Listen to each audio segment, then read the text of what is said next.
In section 6.8, we're going to discuss the standard enthalpies of formation. Specifically, we'll define standard states and enthalpy of formation, then use these concepts to complete calculations using delta H of formation. Let's begin.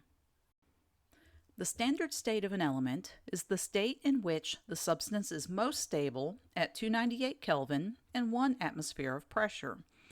The standard enthalpy of formation describes the heat associated with 1 mole of a compound formed from its constituent elements in their standard states. For example, we could describe the formation of liquid water as H2 plus 1/2 mole O2 yields 1 mole H2O. Notice this value would equal negative 285.8 kilojoules per mole as shown in the table. Comparing it to gas phase water under standard conditions, we see that liquid water is more stable because it has the lower enthalpy of formation value. While we're comparing values, it's also important to note that the enthalpy of formation for any element in its standard state is 0. This periodic table has the elements color-coded by their standard state. We see that, in general, all metals and metalloids will be solids. Only mercury metal and bromine are liquids.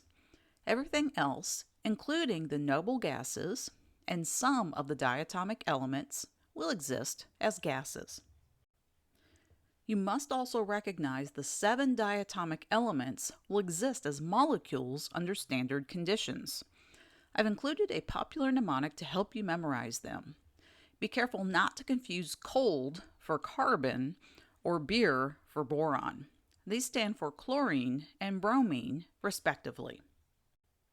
The most useful aspect of having enthalpies of formation is that it allows us to calculate the heat of reaction using the sum of the moles of the reactants times delta H of formation for the reactants minus the sum of the moles of products times their delta H of formation values. Like all of chemistry, anytime you see a delta sign, it means we're taking final minus initial, or in this case, products minus reactants.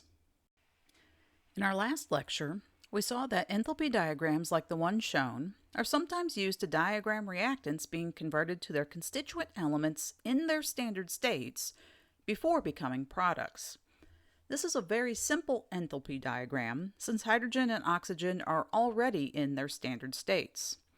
Plugging in values, we multiply 2 moles of water from the balanced chemical equation by the enthalpy of formation for liquid water in kilojoules per mole.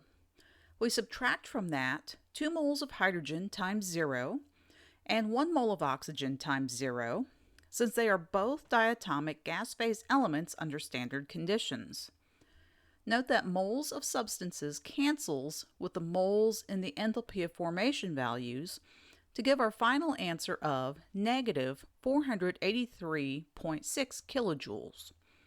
We see the reaction is exothermic overall. Let's work through this example together. We need to calculate the enthalpy associated with the combustion of 1 mole of propane. To do this, we note there are 3 moles of CO2 times the delta H of formation of CO2, 4 moles of water times that delta H of formation of water. Then we'll subtract from that 1 mole of propane times negative 103.8 kilojoules per mole for propane. Note the value for the formation of diatomic oxygen is 0. Taking the difference, we get negative 2.220 times 10 to the third kilojoules of heat released. Here's one for you to try. How do you set up the calculation for this enthalpy change?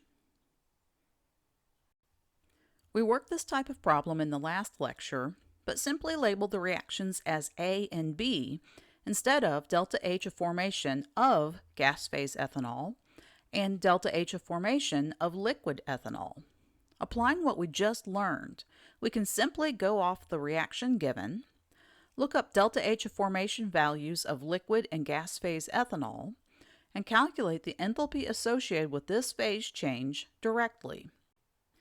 Subtracting the reactant values from the product values flips the sign from negative 277.7 kilojoules to positive 277.7 kilojoules as shown in the diagram. But now we see why this is done. Again, we see that overall this phase change requires an input of energy, making it an endothermic reaction. Finally, let's consider one last enthalpy diagram for the incomplete combustion of butane to form carbon monoxide and water. If we consider the reactants, then decompose all of them to their elements in their standard states, we see 2 moles of butane plus 9 moles of oxygen give us 8 moles of solid carbon and 10 moles of diatomic hydrogen gas, while the oxygen remains unchanged.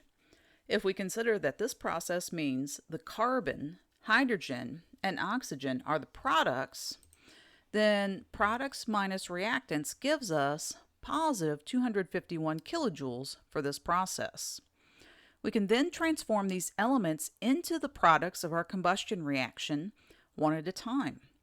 8 times delta H of formation for CO gas gives us negative 884 kilojoules.